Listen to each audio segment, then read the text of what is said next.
কনক, কনক পালা, পালা! রবির চিৎকারে কনকের সম্বিত ফিরল।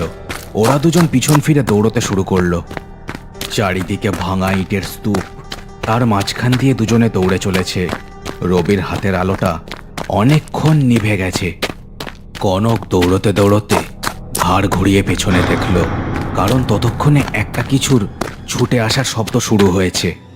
ওরা দেখল রাতুল ভ্যান আলা চার হাত পায়ে ঠিক একটা পিশাচের মতো দৌড়ে আসছে। তার দু চোখে তীব্র কালো আলোর ছটা, মুখে ঠিক যেন বুনো কুকুরের মতো দাঁতের শাড়ি। দুজনে প্রাণপণে দৌড়তে দৌড়তে বেরিয়ে এলো ইটভাটা থেকে। ওরা অবাক হয়ে দেখল রাতুলের ভ্যানটা যেখানে ছিল সে জায়গাটা এখন খালি। ওরা না থেমে দৌড়ে চলল একভাবে। পচা ডোবাটার পাশ দিয়ে দৌড়তে দৌড়তে প্রায় অনেকটাই চলে এসেছিল ওরা।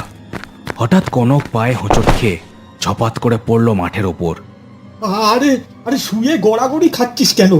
ওঠ ওঠ ওঠ ওঠ, পালাতে হবে, নইলে নইলে নইলে ওই মদখোর ভূতটা আমাদের ছিঁড়ে খাবে।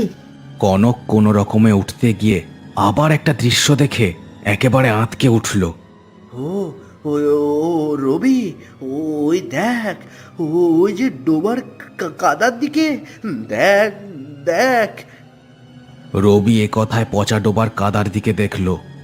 কাদার মধ্যে একটা ভ্যানের চাকা কিছুটা উঠে আছে, আর কাদার ওপর একটুখানি জেগে আছে দুটো পা। পচে গলে পড়ছে পা দুটো।